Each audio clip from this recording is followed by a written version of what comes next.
this PMO, this really tough to conquer, to overcome, because the sexual contents, keep coming in at all directions. Easy access to, film, photography, tinggal buka Google, that we thought would make us happy, but yeah, it did, but only for a few minutes, if not seconds. So sekarang nih 10 Februari jam setengah 12 malam. Agak larut gue nge-record karena baru selesai nge-shift hari ini. Bentar lagi puasa, alhamdulillah. Dan update terbaru tentang anti PMO gue not going very well. Jadi good thing is that I was able to refrain myself from those bad habits for more than 2 months and a half, lebih dari 2 bulan setengah. Tapi pas mau menuju yang 6 bulannya, I failed. And the reason of the failure is very funny. I'm not very proud. So, gue gagal di menuju ke 6 bulan itu. Lebih tepatnya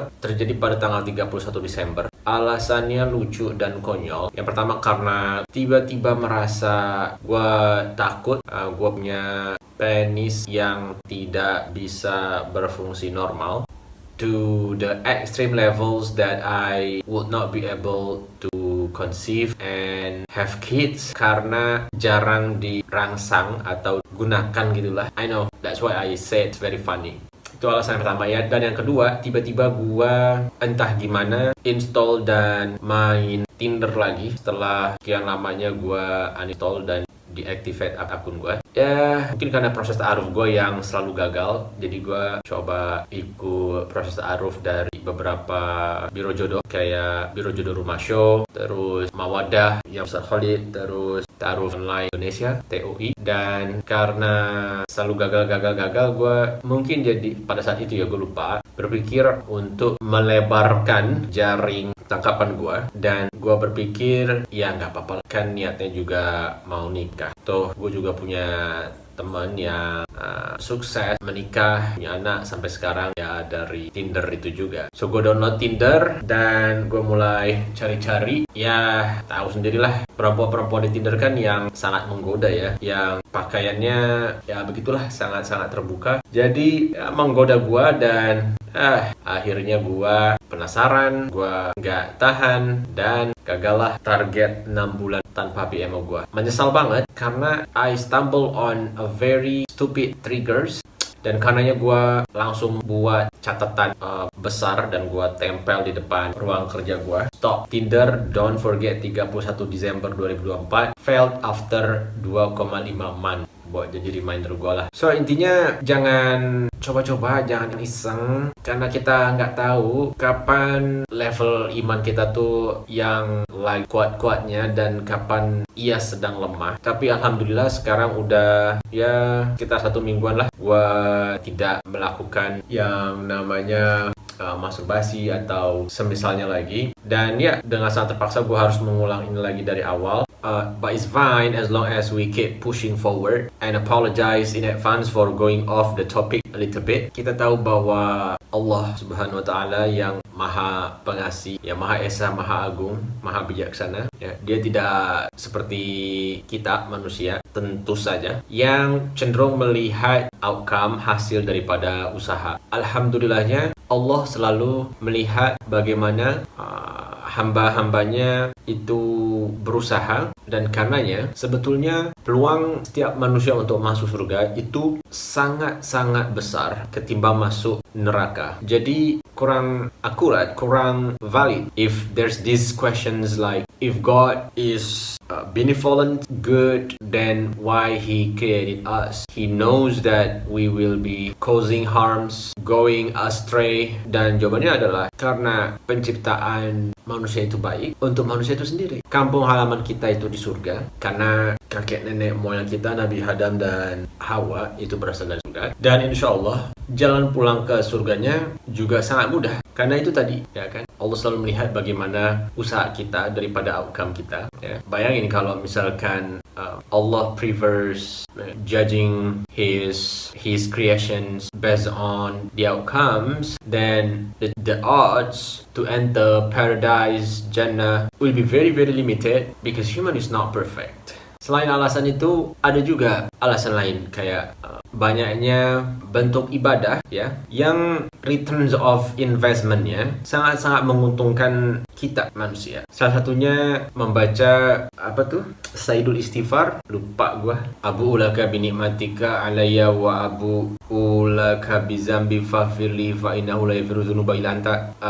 Lupa. Pokoknya kalau baca ini di pagi hari dan kita dengan sungguh-sungguh ya, dan kita meninggal sebelum waktu petang atau sore hari ya, atau sebaliknya, dan kita meninggal sebelum waktu pagi besoknya, maka kita termasuk ke dalam penghuni surga. Kalau nggak salah ada juga zikir serupa. Correct me if I'm wrong, okay? Kalau kita baca ayat kursi setelah selesai sholat 5 waktu, okay, dan kita meninggal sebelum waktu sholat selanjutnya, maka kita akan masuk surga. Gampang banget kan, cuma baca ayat kursi, cuman baca Sayyidul Istighfar. Ya gampang-gampang, tapi kadang kelupaan juga. Terus hadis yang menerangkan barang siapa yang membaca Al-Quran ya, maka satu hurufnya akan dibalas dengan 10 kebaikan. Ya bunyi hadis yang lebih akuratnya nggak seperti ini, tapi ya kalian paham lah poinnya kayak gimana. Sorry, gue agak sedikit ngantuk soalnya udah di jam 12 malam. Terus barang siapa yang sholat berjamaah, maka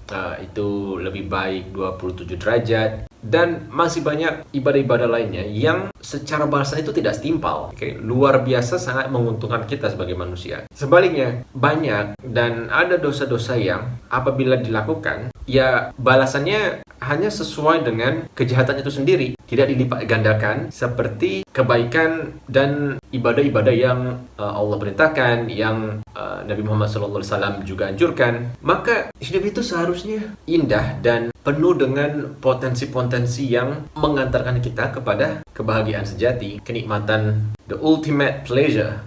So sorry once again to stray away from the subject. So balik lagi ke main topik, apa yang harus gue lakuin ya, strategi apa yang mau gue pakai supaya gue bisa nih ya bebas dari PMO dalam 2 bulan ke depan. So gue mau set target ulang 2 bulan ke depan. Kalau sekarang 10 Februari, maka sampai 10 April gue mau berusaha untuk bebas dari yang namanya PMO. Alhamdulillah kalau pornografi gue udah sangat-sangat bisa bebas, udah jarang banget. Mudah-mudahan istiqomah. Cuman yang masturbasi ini nih, yang ya gitulah, punya waktu lowong dikit, bingung mau ngapain, ya kan, masuklah setan bisikin sekali-sekali. So yang pertama tentu sibukkan diri gue dengan hal-hal yang positif. Selain nge-gym, home workout, gua sekarang juga lagi berusaha untuk lebih sering sholat jamaah di masjid, dan alasannya gua akan kasih tahu ke kalian. Tapi setelah kalian dengar ini, maka ini akan menjadi beban, sebenarnya nggak beban, kewajiban yang sangat berat sekali untuk ditinggalkan. Tapi tentulah ini hal yang baik dan worth sharing. 2 hadis tentang ancaman bagi yang tidak sholat berjamaah di masjid. Ini hadisnya dari Bukhari Muslim. Jadi sesohe-sohenya hadis, Rasulullah SAW bersabda, "Demi zat yang jiwaku berada di tangannya, sungguh aku berkeinginan untuk memerintahkan agar kayu bakar dikumpulkan. Kemudian aku perintahkan untuk mengumandangkan azan. Lalu aku perintahkan seseorang untuk mengimami sholat. Kemudian aku pergi kepada orang-orang yang tidak menghadiri sholat berjamaah. Lalu aku bakar rumah-rumah mereka." Wow, it's like inflicting war. It's a very serious assignment to always pray 5 times a day di masjid. Dari salah satu hadis juga, gue lupa detailnya, tapi kurang lebih ada seorang kakek-kakek buta lalu datang pada Rasulullah dan bertanya, apakah boleh saya sholat di rumah karena sulit bagi saya untuk mencapai masjid? Rasulullah SAW bilang, boleh sebab ada uzur. Lalu tiba-tiba ada azan. Lalu Rasulullah kayak ngekat gitu mungkin. Apakah kamu mendengar suara azan itu? Dia jawablah, iya. So target gua di riset lagi dari awal. I know that this is very embarrassing to admit and to share. It is very shameful, but I thought I'm sharing this because I want to turn my mistakes into something positive, beneficial, regardless of what people might think of us as cringe, weirdos, apalah. But yeah, this PMO, this really tough to conquer, to overcome, because the sexual contents, keep coming in at all directions. Easy access to, film-film, pornography. Tinggal buka Google, tinggal buka social media. It takes less than 1 minute for us Muslim men to watch, and those sensually elicited contents that we thought would make us happy, but yeah, it did, but only for a few minutes, if not seconds. So let's keep pushing ourselves forward. Hopefully, our efforts to stay on the right path will be rewarded with immensely extra guidance and efforts to combat all those PMOs. Keep going, guys. We've got this. Thank you for watching and see you.